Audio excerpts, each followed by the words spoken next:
पार्वती की उत्पत्ति कैसे हुई, वो गौरी कैसे बनी, वैदिक देवी और पौराणिक देवी में क्या अंतर है, डॉक्टर अंबेडकर ने क्यों लिखा ऐसे कायर देवों में शक्ति कहाँ थी, जब उनमें शक्ति नहीं थी तो वे अपने पत्नियों को शक्ति कैसे दे सकते थे। यह कहना कि देवियों में शक्ति थी मात्र एक पहेली ही नहीं वरन एक विसंगति है। इसका उत्तर कोई नहीं दे पाता कि शक्ति के सिद्धांत का अनुसंधान क्यों किया गया। क्या ब्राह्मणों ने धर्म के नाम पर यह सिद्धांत गढ़कर देवी पूजा प्रारंभ नहीं की और देवताओं का अपमान नहीं किया। दोस्तों, रतनलाल बोल रहा हूं, काम की बात में आपका स्वागत है और पेश है अंबेडकर नामा। जी हां, 12वीं पहेली जारी है कि ब्राह्मणों ने देवताओं का मुकुट क्यों उतारा और देवियों की ताजपोशी क्यों की। चलिए देखते हैं डॉक्टर अंबेडकर क्या लिखते हैं। बहुत दिलचस्प कहानियां हैं और आप पूरा सुनते, शेयर और सब्सक्राइब करते जरूर रहिएगा। चलिए शुरू करते हैं इस एपिसोड में। वे लिखते हैं कि सामान्यतः देवताओं की उपासना सभी करते हैं, परंतु देवियों की पूजा अनोखी होती है। इसका कारण यह है कि देवता सामान्यतः अविवाहित होते हैं और कोई पत्नियां नहीं होती जिन्हें देवियों का स्थान दिया जा सके।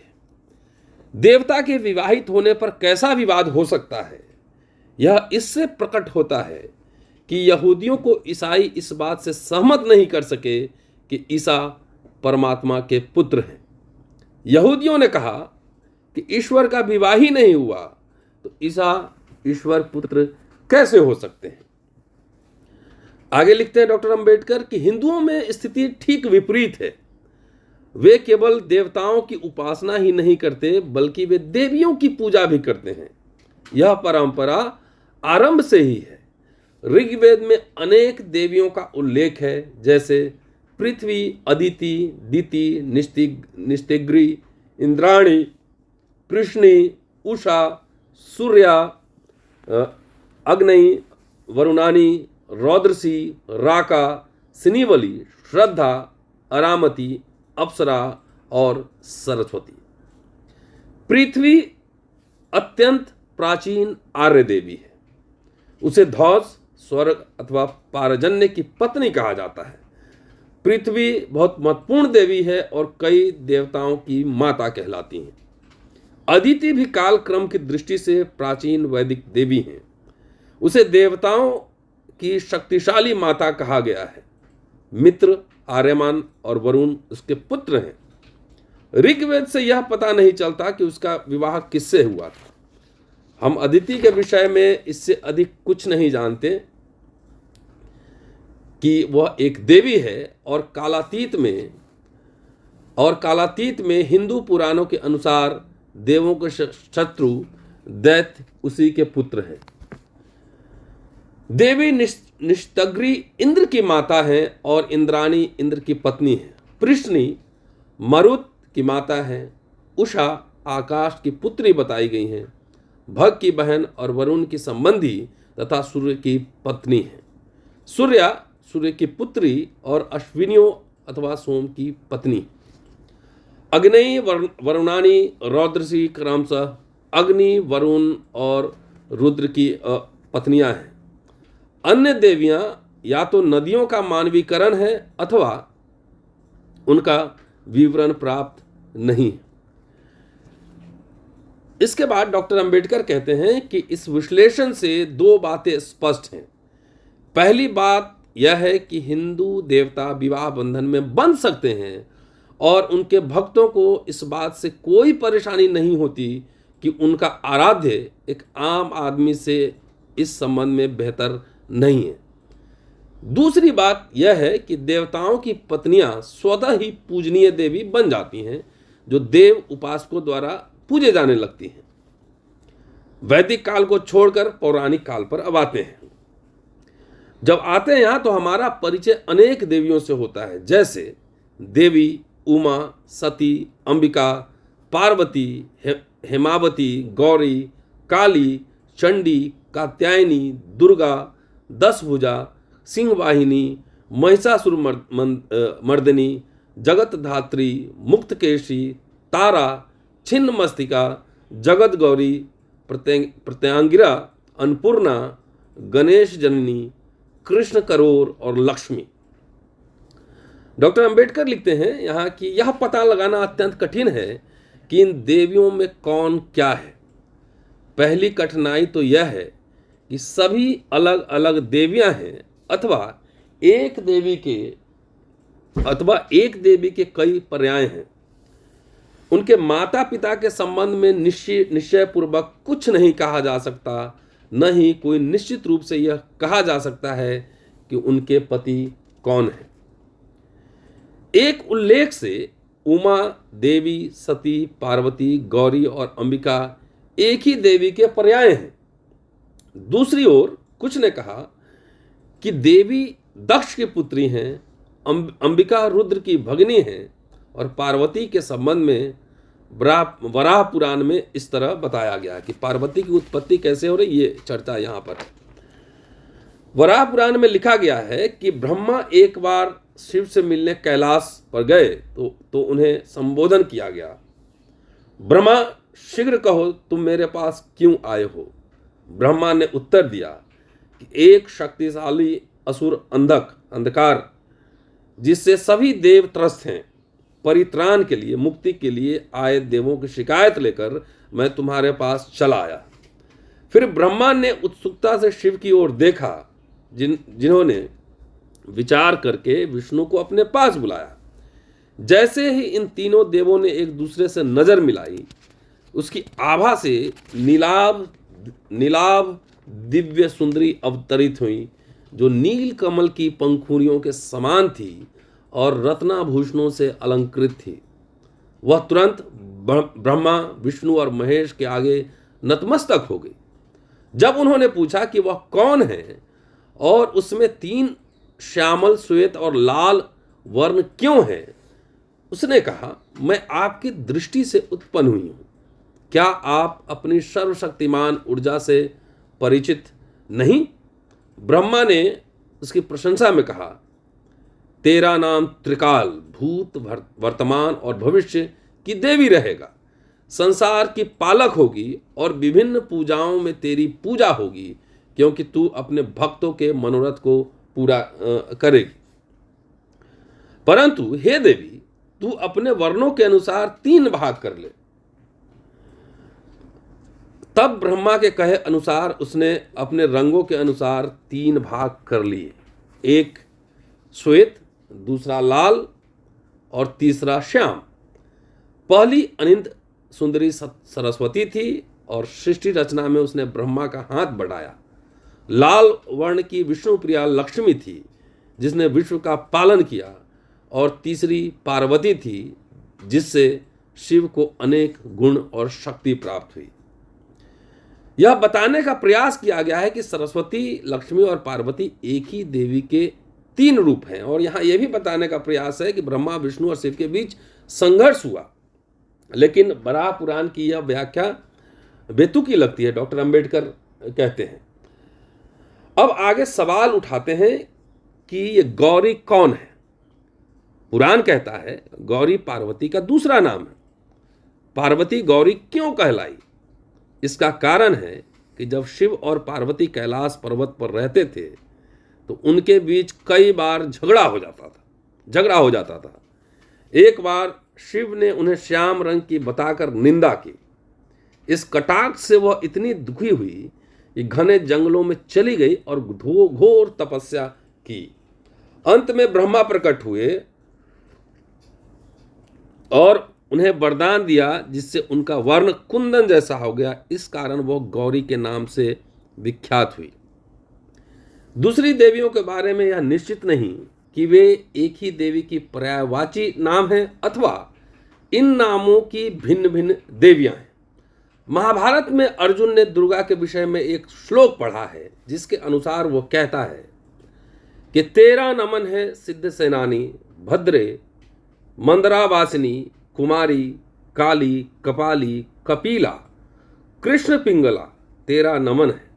भद्रकाली तेरा नमन है, महाकाली, चंडी, चंड, तारिणी, वारावारुणी, हे महाभाग्या कल्याणी, ओ कराली, ओ विजया, वो जया, कृष्ण की अनुजा, महिषा रक्त पाई, ओ उमा शाकंभरी, तू गौरांग, तू श्यामलांग, ओ कैटव हंता, ओ विज्ञान, तू वेदों की कला ज्ञान है, सभी भूतों की महानिद्रा, वो स्कंद जननी, देवी दुर्गा कमलासनी, तू महादेवी है।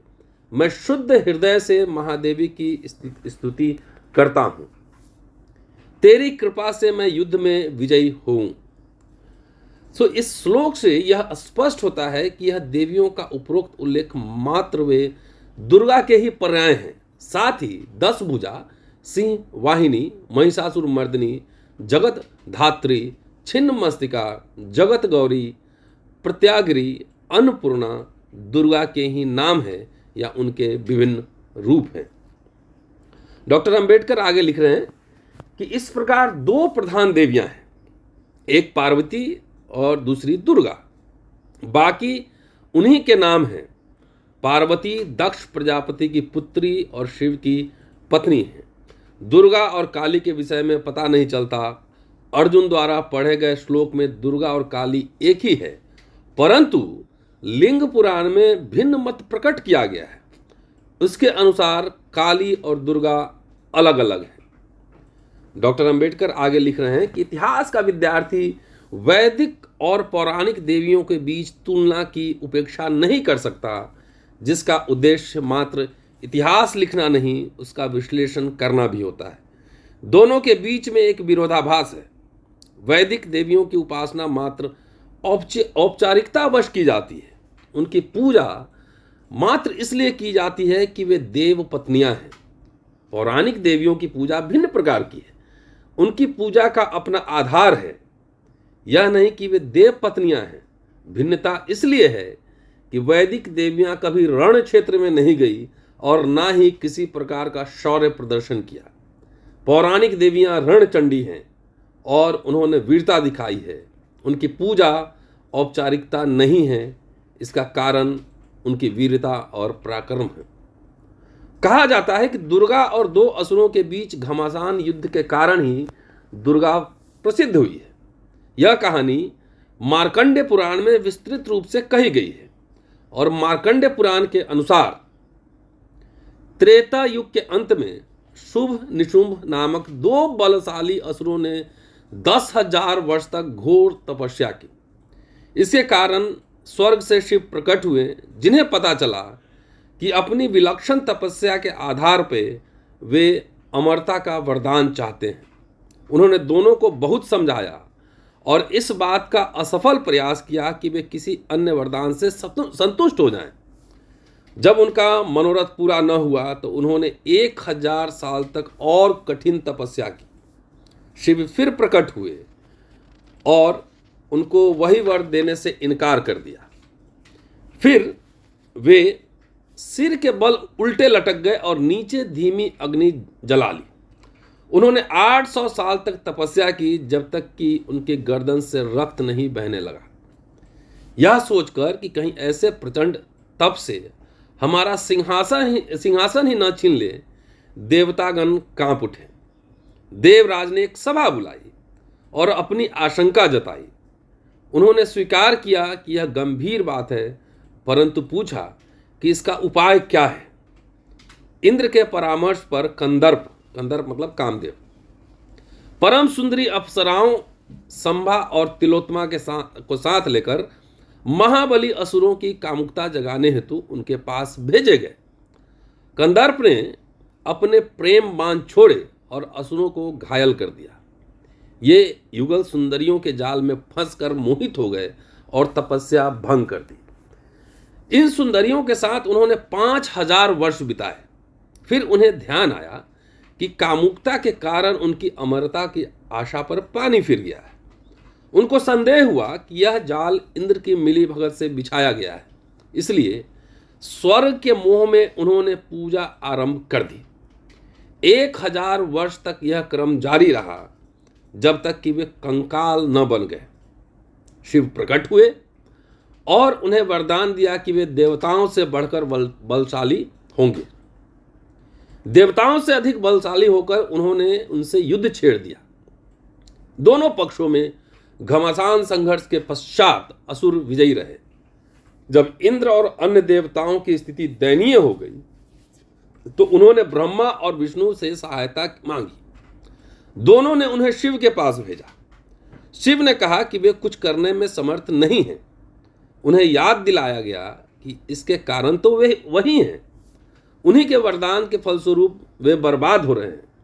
तब शिव ने उन्हें देवी दुर्गा की तपस्या करने की सलाह दी। उन्होंने ऐसा ही किया। कुछ समय पश्चात देवी प्रकट हुई और उन्हें वर दिया। फिर अपने एक साधारण स्त्री का रूप धारण किया और पानी का घड़ा लेकर वह देवताओं के बीच से गुजरी। फिर उन्होंने अपना वास्तविक रूप धारण कर लिया और कहा, तुम मेरी स्तुति करो। आगे, यह नई देवी हिमालय पर्वत पर गई, जहां शुंभ निशुंभ के 2 दूत चंड मुंड रहते थे।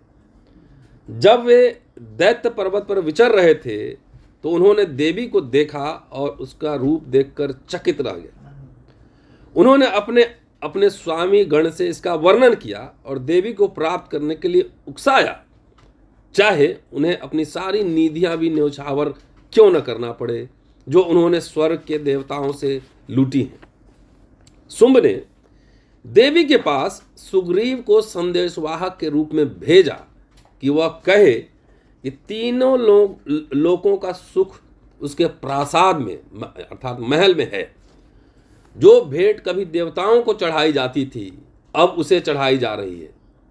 देवी ने कहा, प्रस्ताव बहुत ठीक है, परंतु उन्होंने यह संकल्प किया है कि वह उसी से विवाह करेगी जो उसे युद्ध में जीतेगा और उसका मान मर्दन करेगा।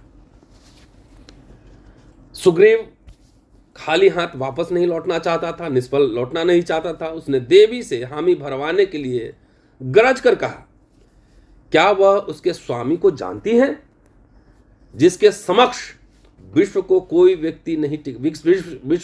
व्यक्ति नहीं टिक सकता, चाहे वह देवता हो, दैत्य हो अथवा मनुष्य हो।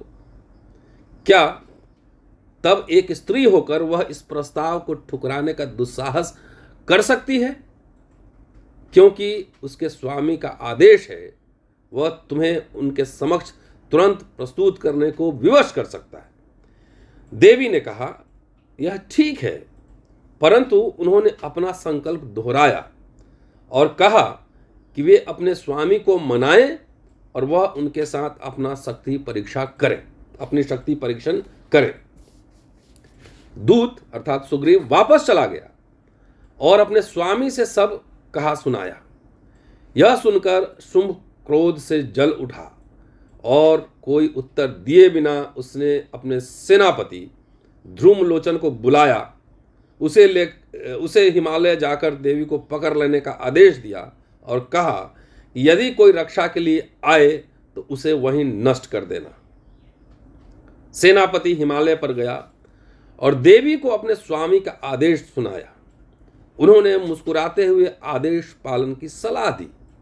उस वीर के आने पर देवी ने एक भयानक गर्जना की, जिससे वह भस्मीभूत हो गया, जल गया। इसके पश्चात उन्होंने दैत्य की सेना नष्ट कर दी। कुछ भगोड़ों को छोड़ दिया जिससे कि वे उसे समाचार दे सकें। शुंभ निशुंभ आपे से बाहर हो गए और चंडमुंड को पटाया। पर्वत जाकर उन्होंने देखा कि एक स्त्री गधे पर बैठी अट्टहास कर रही है। उन्हें देखकर वह कुपित हो गई और उनकी सेना के 10, 20, 30 सैनिकों को एक साथ उठाकर ऐसे खाने लगी जैसे कोई फल खाता है। फिर उन्होंने मुंड के केशों को पकड़ा और उसका सिर काट कर अपने मुख के ऊपर लटकाकर उसका खून पी गई।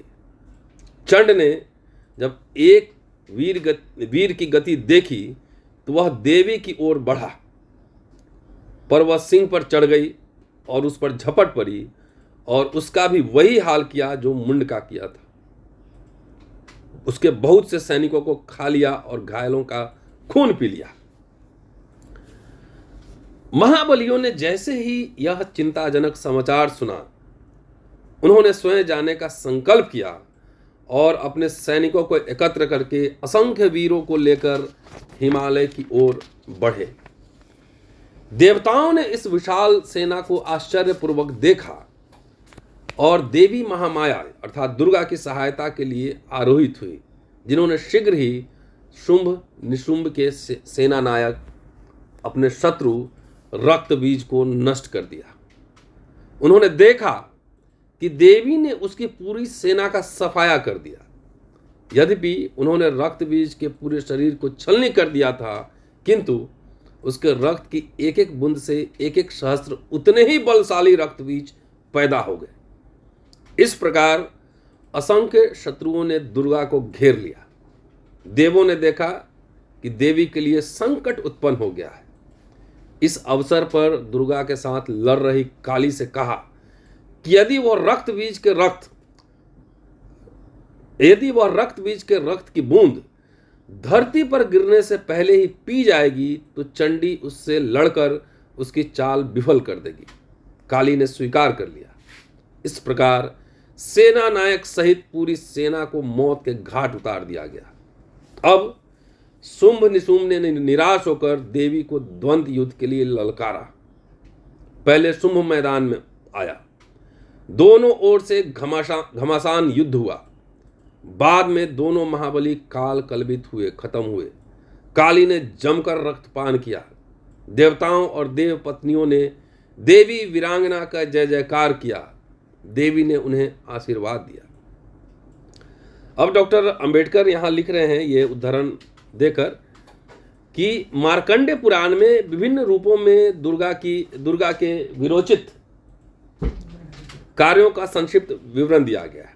वो कहता है मार्कंडेय पुराण के अनुसार कि दुर्गा के रूप में उन्होंने दैत्यों का संदेश ग्रहण किया। 10 भुजा के रूप में उन्होंने उनकी सेना का संहार किया।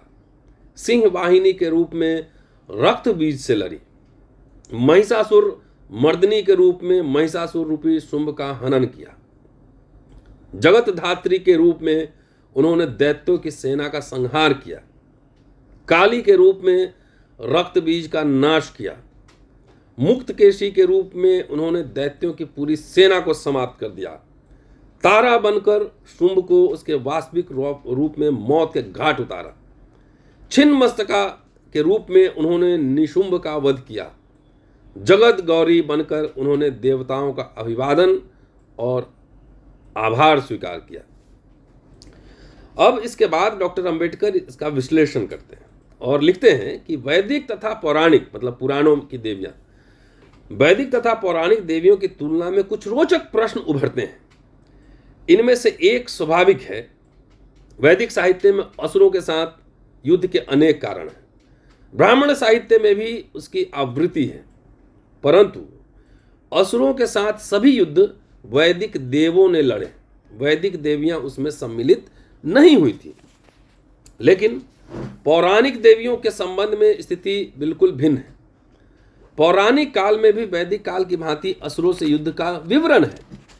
भिन्नता यह है कि वैदिक काल में असुरों से देवता लड़े, लेकिन पौराणिक काल में देवियां लड़ी। ऐसा क्यों है? यह बात नहीं है कि पौराणिक काल में देवता विद्वान नहीं थे। ब्रह्मा विष्णु शिव मौजूद थे, जिनका पौराणिक काल में आधिपत्य रहा। जब वे असुरों से युद्ध के लिए मौजूद थे, तो देवियां इस उद्देश्य से क्यों आगे आईं? इस चक्रव्यूह से निकलने का रास्ता नहीं मिलता और इसका उत्तर चाहिए। आगे लिख रहे हैं डॉक्टर अंबेडकर, दूसरा प्रश्न यह है कि शक्ति का वह स्रोत क्या है जो पौराणिक देवियों में विद्वान था और वैदिक देवियों में नहीं था। पौराणिकों का उत्तर है कि देवताओं की शक्ति ही देवियों में निहित थी। सामान्य सिद्धांत यह है कि प्रत्येक देव में शक्ति थी और वही शक्ति उनकी पत्नियों में विराजमान थी। यह सिद्धांत इतना प्रचलित हुआ कि देवियां शक्ति कहलाने लगी और देवियों के उपासक शाक्त कहलाएं। डॉक्टर अंबेडकर लिख रहे हैं कि इस सिद्धांत के संबंध में कुछ प्रश्न उठते हैं। जैसे पहला यह कि यद्यपि पुराणों में अनेक देवियों के नाम हैं, किंतु उनकी संख्या वास्तव में 5 ही है: सरस्वती, लक्ष्मी, पार्वती, दुर्गा और काली। सरस्वती और लक्ष्मी ब्रह्मा और विष्णु की पत्नियां हैं, जो शिव की भांति पौराणिक देवता हैं। पार्वती, दुर्गा और काली शिव की पत्नियां हैं। सरस्वती और लक्ष्मी ने किसी असुर का संहार नहीं किया और कोई वीरता नहीं दिखाई। प्रश्न है, क्यों? ब्रह्मा और विष्णु में भी शक्ति थी, तो फिर उस सिद्धांत के अनुसार उनकी पत्नियों में भी शक्ति सन्निहित होनी चाहिए थी। फिर सरस्वती और लक्ष्मी ने असुरों के विरुद्ध युद्ध क्यों नहीं किया? यह भूमिका केवल शिव पत्नियों के लिए ही थी। यहां भी पार्वती की भूमिका दुर्गा से भिन्न थी। पार्वती एक सामान्य नारी दिखाई देती है। दुर्गा की भांति वह शिव की शक्ति है।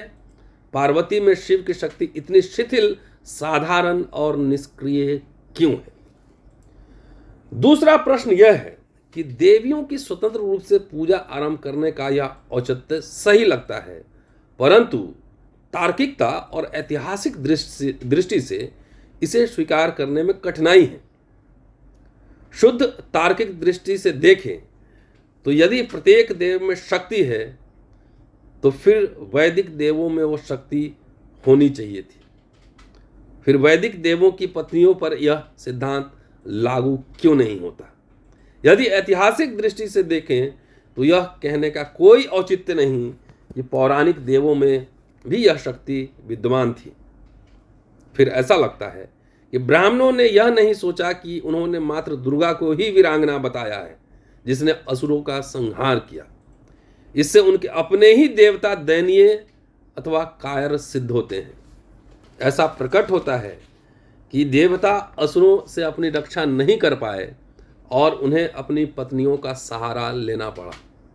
इस संबंध में मार्कंडेय पुराण का एक उदाहरण ही पर्याप्त है कि पौराणिक देव कितने दुर्बल थे और ब्राह्मणों के अनुसार कैसी दुर्बलता उन्होंने असुरों के समक्ष दिखाई। मार्कंडेय पुराण के अनुसार दैत्यों के राजा महिष ने एक बार युद्ध में देवताओं को इतनी पटकनी खिलाई कि वे धरती पर भिखारियों की तरह घूमते थे। पहले इंद्र उन्हें ब्रह्मा के पास ले गए, फिर शिव के पास। क्योंकि ये दोनों देव कोई भी सहायता करने की स्थिति में नहीं थे, फिर वे विष्णु के पास पहुंचे। विष्णु उनका संताप देखकर इतने दुखी हुए कि उनके नेत्रों से एक प्रभा उत्पन्न हुई। उसमें एक नारी रूप प्रकट हुआ, जिसका नाम महामाया अर्थात दुर्गा था। अन्य देवताओं के मुखों से भी आभा फूटी, वह भी महामाया में समा गई। इसका परिणाम यह निकला कि वह आभा पुंज बन गई, जैसे अग्नि का पर्वत हो। वो वायुमंडल में उड़ गई और दैत्यों को पछाड़ा तथा देवताओं की रक्षा की। ये मार्कंडेय पुराण का कोट है। डॉक्टर अंबेडकर कंक्लूड करते हैं कि ऐसे कायर देवों में शक्ति कहाँ थी? जब उनमें शक्ति नहीं थी तो वे अपनी पत्नियों को कैसे दे सकते थे? यह कहना कि देवियों में शक्ति थी मात्र एक पहेली ही नहीं वरन विसंगति है। इसका उत्तर कोई नहीं दे पाता कि शिव के सिद्धांत का अनुसंधान, शक्ति के सिद्धांत का अनुसंधान क्यों किया गया? क्या ब्राह्मणों ने धर्म के नाम पर नए सिद्धांत गढ़कर देवी पूजा प्रारंभ नहीं की और देवताओं का अपमान नहीं किया? इस प्रश्न के साथ डॉक्टर अंबेडकर इस चैप्टर को खत्म करते हैं। और रेफरेंस देखना हो तो हिंदू धर्म की पहेलियाँ आप चले जाइए, ये 12वीं पहेली है और पेज नंबर 96 से लेकर 100 तक ये आर्टिकल वहाँ पे आपको मिल जाएगा। शुक्रिया। Keep watching, sharing and subscribing Ambedkarnama. बहुत जल्दी मिलता हूँ अगले एपिसोड में और लगातार आप अम्बेडकरनामा को सुनते रहिए। रेफरेंस के साथ बात हो रही है और बगैर रेफरेंस के मैं बात नहीं करता। शुक्रिया। जय भीम। जल्दी मिलता हूँ।